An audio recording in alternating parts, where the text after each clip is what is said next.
Zaldrizes Buzdaris goes down. Alright.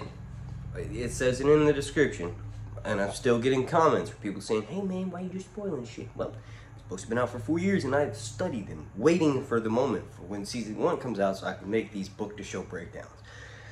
All that aside, if you enjoy my content, please slap a like on it. I am in the process of brutally beating down YouTube's algorithm and shadow banning and just ignoring my content and not promoting it, right? The way I do that is by asking you all to interact with my video. That means if you could please slap a like on it. Like goal is going to be 420. And then also make sure you're subscribing and turn those notifications on. So that way you'll get an alert every single time I drop a video, even though YouTube won't necessarily alert you every single time. YouTube's system is wonky right now. And like, you know, in this video, I'm going to talk about 10 different things that are going to be happening in the final 5 remaining episodes of House of the Dragon Season 1. Alright. So the first thing, this will be happening most likely in episode 6, is Laena will die. We see her death in the initial trailer that was released for House of the Dragon. The first official trailer that was released for House of the Dragon. We see a bunch of people at Driftmark.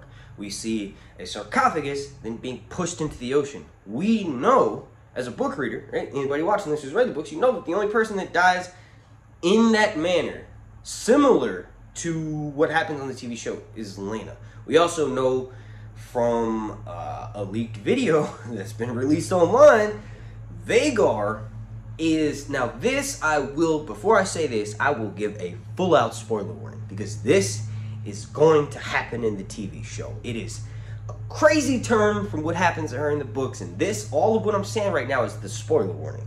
So click out or skip ahead 30 seconds to a minute. So basically, that was your spoiler warning. Vhagar is going to burn Laena. Laena's going to die in childbirth like she does, but just like way more twisted and tormented, right? So apparently a very similar situation, and we actually knew this from the initial 6 episodes that were sent to critics when they watched them and they released their reviews online, and that hold was, you know, lifted, and they could, you know, the embargo was lifted and everybody could read the reviews. One of the reviews person said, yo, we get repeat births a lot this season, and like we saw from the clip with Rhaenyra, I'm showing you that right now because that was actually released online, like through HBO's official Twitter, right? We see that pregnancy is a recurring theme, and we have yet to have Aemma Arryn's pregnancy repeated, so it's probably going to be Laena. Laena, supposedly what happens is Laena overhears the maesters telling Daemon, we can dig our hands inside your woman and birth the child, but she will die, or if we don't, both her and the child will die. Laena apparently hears that and decides, I'm going to take my life in my own hands, and says she, you know, wants to go on a walk to see Vhagar one last time, but instead of mounting Vhagar, and this is similar to what happens in the book. So she gives birth, and she is near death, and kind of like what happens to your body when you die, I think, to some people, is it gives like a last hurrah. So you get like this last like boost of energy. Like some older people, when they have cancer, when they have dementia, right before they die, they actually appear to be doing better, right? But it's like the body's last effort to sort of just live. So that's kind of what's going to happen to Laena. So in the books, she tries to walk to Vhagar for one last ride, and Daemon helps her, but ultimately she ends up collapsing on the Serpentine Stairs, I think. When that happens, Daemon carries her back to the bed, and then her body's burned, right? But in the TV show, we see that she's getting the traditional Velaryon funeral. So maybe she gets both. She gets burned by Vhagar, right? So Daemon thinks that she's going to go ride her dragon one last time because she's going to die anyway. So she's kind of like, they let her go do this, and instead of mounting Vhagar, she tells Vhagar to burn her.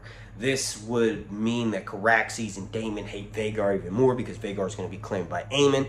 This also would mean that she gets, because she's half Targaryen, her mother is Rhaenys, she gets that Targaryen funeral, and then whatever's left of her, the charred corpse, will likely be buried at sea, and that's also something that, you know, what happens to Velaryon. Like, for instance, when Corlys dies, his body is put on his ship, the Sea Snake, and pushed out to the sea, and supposedly Cannibal flies over Corlys Velaryon's ship as one last sort of hurrah, right? But he's sent out to the ocean, and it's kind of similar to what they're doing in the TV show and pushing the sarcophagus into the water.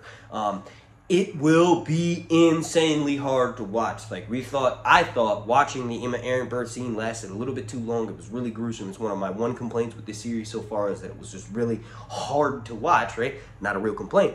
But instead of doing that again, they kind of insinuate they're about to do it, right? We still get the painful, all the things that's associated with childbirth, but instead she ultimately chooses to take her own life. Just imagine how crazy that would feel. I've seen comments on Twitter underneath the actual leaked clip of that, and people are losing their fucking minds. It's like, yo, if you read the books and you watched the TV show, this should be expected. Not this exact event, but the fact that they're turning everything up to like an 11. Like 10 is higher, but like these go to like 11. Like 10 could be higher, but like Spinal Tap reference, right? That's what they're doing for the TV show. That's what I always say, like turn your notifications all the way on. Like 10 is higher, but like 11 is higher. We could have just made 10 higher, but we're making 11. It's gonna be nuts. Another thing, we're gonna see Laenor's death. This is some leaked information. We saw the older actor John Macmillan, or Macmillan, right? He's in a boat and he rows the boat out into the ocean, and he's got a stunt double with him, and something may happen with him and Seasmoke because there were some green screens involved in that scene. I'll try to find an image of it and put it up for you right now. But I do think that's tied in with his death because we haven't seen that scene yet, and we know that in the next episode he's going to be...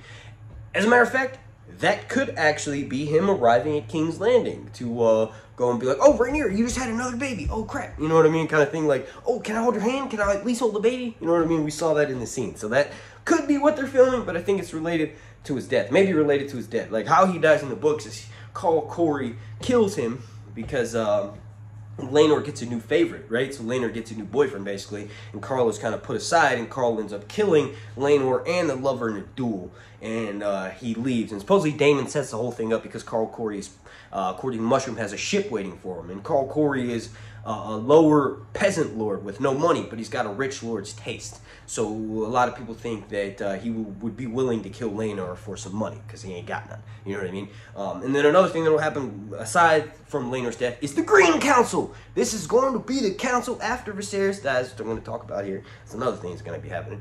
After he dies, Alicent usurps the fuck out of everything. So does Ser Otto, and so specifically Kristen Cole. He's called the Kingmaker in the books. Jaime in A Feast for Crows, when he's traveling through the Riverlands, references Cole a lot, thinks about him a lot, and like, we're going to find out in the Green Council why Cole is called the Kingmaker. I can't wait to see how they're going to switch it for the books. Maybe they'll make it a little bit less like he was the one that sort of pushed Aegon into doing it. Maybe they'll make it slightly different. But he has that nickname of the Kingmaker. So ultimately he crowns Aegon II in the Dragon Pit with like 30,000 citizens in King's Landing watching, and it's going to be intense to watch. And then to juxtapose that, we also have the Black Council. This is where Rhaenyra gets her crown from Eric Cargill. We saw that in the teaser. And also, this is where she finds out about her father's death, and that Aegon II has been crowned at the Dragon Pit and usurped her throne because she received word, hey, come pledge fealty to your brother, bend the knee, right? He's the new king. So those two councils are going to be very exciting to watch. You got to realize that the Green Council is going to appear happier because they're in King's Landing. It's going to look like the citizens are on their side. It's going to look like they're kind of in the right if they film it the right way and if they write it the right way. And this is going to be crazy because the Black Council is very much gloomier. Technically the events at the Green Council are darker, but the setting and surrounding of crowning King Aegon in the Dragon Pit is just much more of a cheerful occurrence, in my opinion. Right? So Lyman Beesbury getting his throat slit or pushed out of the window, not very happy. But ultimately, no one dies at the Black Council. It's just way sadder because Rhaenyra's finding out her dad's dead. She's now got to fight this crazy war. She's got to go send her sons, her dragon riding sons, out to go and basically fight her battles for it. It's just so much. Yeah, it's going to be like the complete opposite. And another thing that will be happening is Lucerys will take Aemon's eye, and that's going to be happening in the very next episode. And I've talked about that a bunch, but basically, after Laena dies at her funeral, goes out, and we see him being confronted by Seasmoke at the High Tide or Driftmark Dragon Pit, and then also he claims Vhagar. Vhagar has just lost its dragon rider. Vhagar is also the biggest dragon in the land.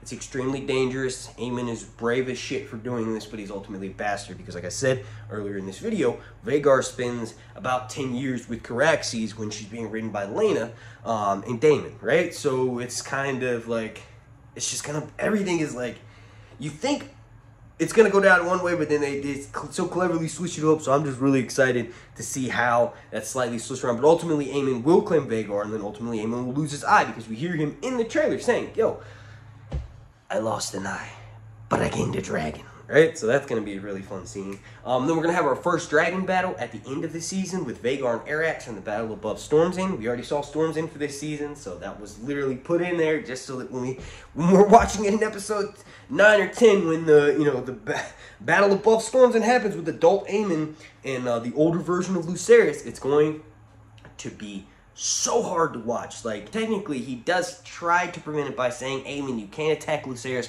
underneath my roof. But that's the key point there, underneath my roof. Aemon still leaves and gets on his dragon, and Arax and Lucerys, both Lucerys and Arax are younger. So it's harder for him to sort of stay afloat in the storm, and he's like not able to fly away as quickly. And Vhagar catches up with him, and then, supposedly Lucerys, there's rumors that Lucerys survived, washed up on shore, didn't remember who he was, and spent the rest of his days as a simple fisherman, right? But most likely, what's going to happen for the TV show is Mushroom's version. And that's basically that Aemon is egged on by the Four Storms, which are Boros Baratheon's daughters, right? He tells Aemon to pick one, and that's who he's going to marry. So Aemon supposedly kisses all three, but one of them, who is sort of shunned by Aemon because she's not picked, Flores, I believe, Flores Baratheon, right? She tells Aemon, I'm glad you didn't pick me. I'm glad you picked my sister because I want a husband with his balls. So that kind of is probably what's going to happen, and that makes Aemon supposedly cut Lucerys' head off and serve it to Flores Baratheon on a head of kelp. Lucerys' head is served on a bed of kelp to her, and he's like, are these balls big enough for you, baby? Now, the last thing that I want to talk about that's going to happen in the next, 5 episodes, right, is the death of the king. We see it coming. We see it coming from a mile away. He's got this crazy Westerosi version of leprosy, and another thing is that, he's hanging on every episode that he lives. He's kind of like, I'm here, and he just loses more and more of himself, and it's like, in the books, in the Hour of the Bat, or the Hour of the Wolf, right, for Viserys' death, he's known to take a cup of Hippocras. And when the servant who brings him that Hippocras does it at the normal time, he discovers Viserys is dead, right? According to Mushroom's version, he was given the Hippocras, and Alicent put a pinch of poison in it to hurry him along the way. In my opinion, Alicent may know he's being poisoned by the Maesters, but probably not.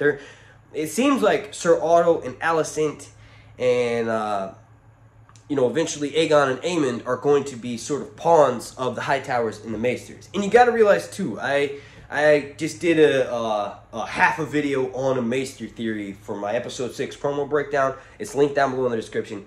Go watch that, right, if you want more in detail. But one thing that I kind of forgot to mention is that Lionel studied at the Citadel as well. Lionel in the books is supposed to be like this big, gruff, burly dude, and because he's so big and so strong, everybody thinks he's stupid and he's a lackwit. So he's kind of unassuming, very similar to his son, Larys the Clubfoot, right? Except for Clubfoot is unassuming because he's got a crippled leg and he just is not very manly. But in the books, Lionel was actually really smart too because he went to the Citadel and formed links in his chain. I just confused that with Larys, but Larys didn't actually do that. Right? So because he does this, there's even more of a connection of the Hightowers and Alicent. And this is why Larys is corrupting her, because he's working for the Maesters, right? So it kind of hasn't exactly been revealed all the way, but we're going to realize that there's multiple players who are ultimately being manipulated by someone who will either be revealed or as a big bad for this show, right? Because we don't have one aside from the main characters. Or, I don't really know which way they're going to go with the Maester Hightower plot. Like, I've got some ideas and I mentioned them in that video, but you all let me know what you think down below. Which way is it going to go? They've all got plans working. So let me know what you think some of those plans are down below in the comment section. Thank you for watching. Zaldrizas Pustari Ixostaur. Please slap a like on this video. Like goal is going to be 420. And a special thank you to every single member of my Patreon family over on patreon.com/HunterViews. If you're unaware, that is the ultimate way for me to combat YouTube delisting my channel. But thank you all so much for watching. If you can't do any of those things, watching is the best thing you can do. So thank you. Alumnat and Zaldrizas Pustari Ixos. House of the Dragon's pretty amazing.